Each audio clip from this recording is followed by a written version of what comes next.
Lately, it's been hard to escape the topic of money. Fears over the rise in inflation. Are these higher prices for food and gas and other staples permanent, or are they just a pandemic and supply chain related blip? Conflict in Congress over how we're going to pay for government programs that have already been passed into law, and the programs politicians are proposing for the future. Reports of the rising costs of housing and healthcare and education, including reports that almost half of American households are facing serious financial problems. And that's after billions of dollars distributed in relief money at the beginning of the pandemic. Money, it seems, is a human obsession. No matter how much we might try to moderate our fixation on it or our anxiety over it, our awareness of money, whether it's how well our money is making money or how little money is in our bank accounts, that awareness runs in the backgrounds of our minds like ambient noise, until something breaks through that noise and makes us think again, not just about money, but about our relationship with it. The author and philanthropic critic Edgar Villanueva writes, "Money is a tool to reflect the obligations people develop to one another as they interact." I'll say it again. Money is a tool that reflects the obligations people develop to one another as they interact. Let's unpack that. Money is a tool. It isn't inherently good or bad, but it is useful the way a tool is useful. Money allows us to do things we wouldn't be able to do without it. It enables us to acquire things, have experiences, and support people, businesses, and organizations. Like a tool, money does not exist on its own. It's a bit like a hammer that needs a nail. Money is useful for what it allows us to do or to leverage. In Villanueva's definition, its use is to resolve obligations that develop between people. That makes sense, right? If I go to a restaurant and order food, an obligation develops that in exchange for that food, I will offer money. That money pays for the raw materials of my meal as well as the labor for the people who prepared it and served it, and for a portion of all the other costs of operating a restaurant. Which brings us to the final part of Villanueva's definition. Money reflects obligations that arise between people as they interact. Our human interactions create obligations that money is used to satisfy.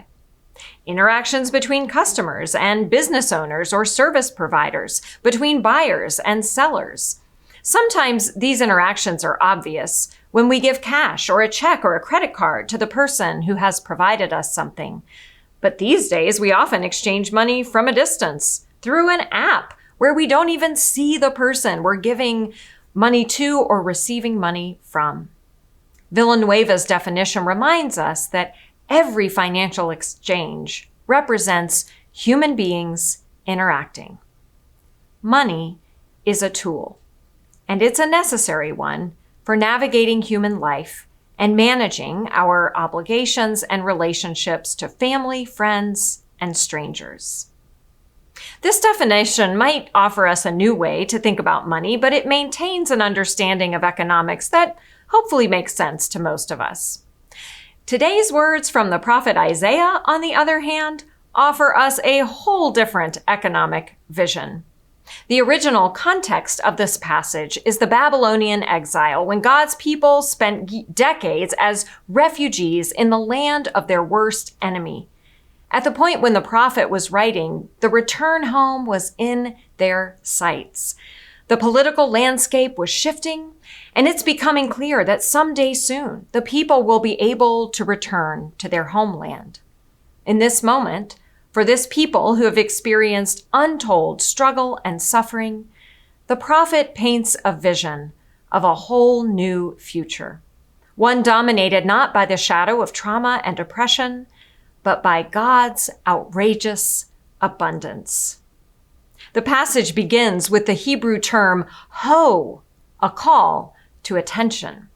The prophet wants the people to sit up and listen to his words, to let the vision he paints capture their imagination. He begins by addressing everyone who thirsts. And since there isn't a human being who doesn't thirst, it's clear he's got a big audience in mind.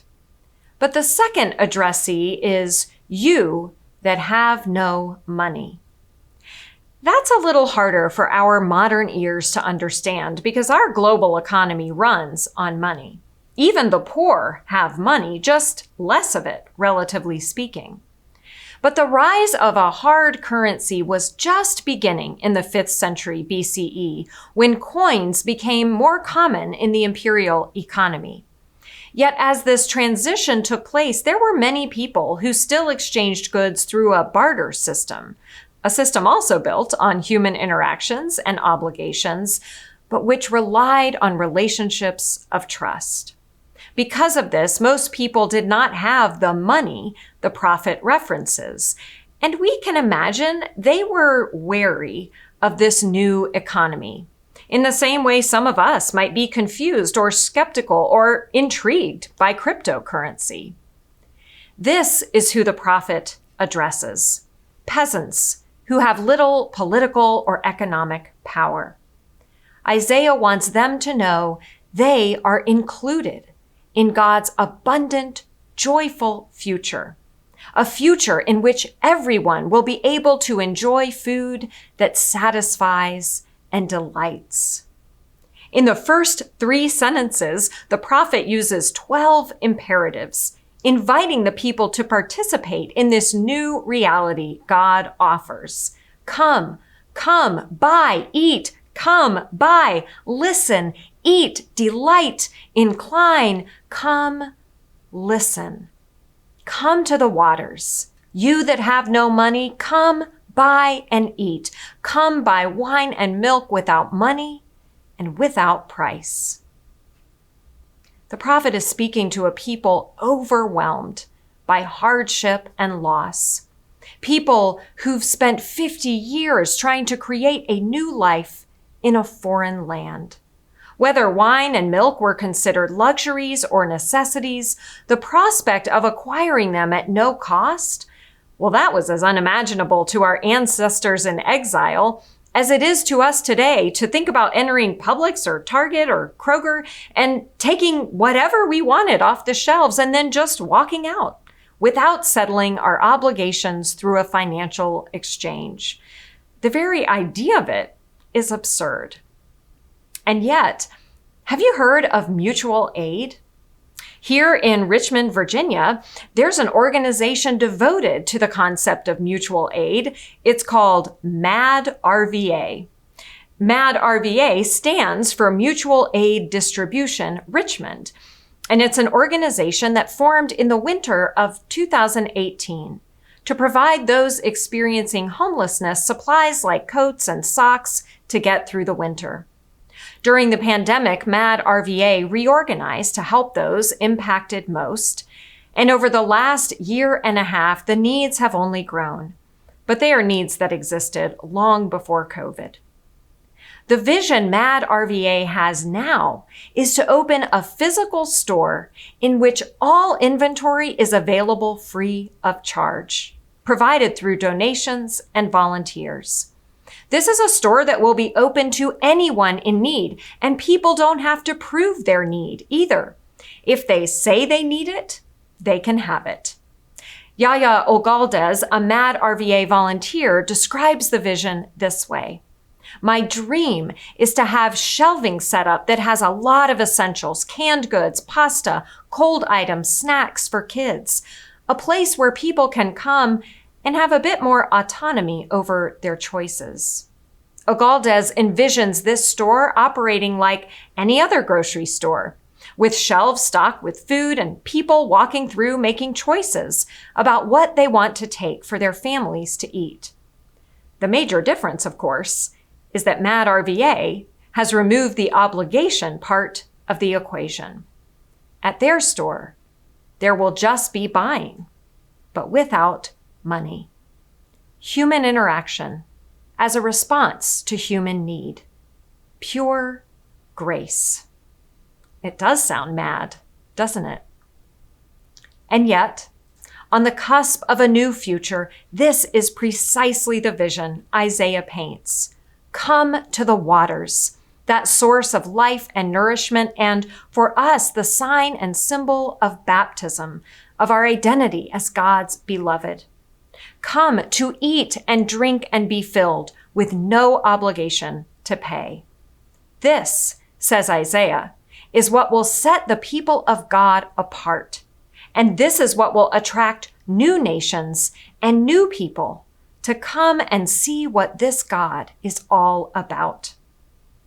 I think the prophet knew that we humans are a conscientious bunch, ever attuned to and wanting to resolve our obligations, perhaps especially our financial obligations. We are more comfortable when there is an invoice with a definite amount that will settle that obligation. Isn't it easier when the terms of that obligation are made clear and when we can resolve it by paying a bill? We just don't quite know what to do when the church, or any other organization for that matter, says, you decide what to give, even if what you decide to give is nothing. It's almost as if we believe here in the church that the amount of money you have and the amount of money you give doesn't change the amount of love God has for you. I suspect it was just as difficult then as it is for us now, for the people to grasp Isaiah's exhortation to buy wine and milk without money, to receive God's love and care with no obligation in return. Then, as now, this vision of abundance was hard to grasp because it was so very different from the economy that runs on concepts of obligations and debts owed, of value and worth. But God's economy is indeed altogether different. The foundation of God's economy is relationships. Relationships that arise through interactions between people and between people and God. Isaiah envisions nations running to God's people to be a part of what they are a part of, which is nothing less than the flow of God's unconditional love and grace. For in God's economy, it is love, not money, that resolves the obligations people develop to one another as they interact. The church is where we get to practice living in this mad, absurd economy, the one that runs on love, not money. Jesus made this point many times in many different ways. It's not about rules or calculations, he kept saying. It's about love and mercy, freely given, freely received.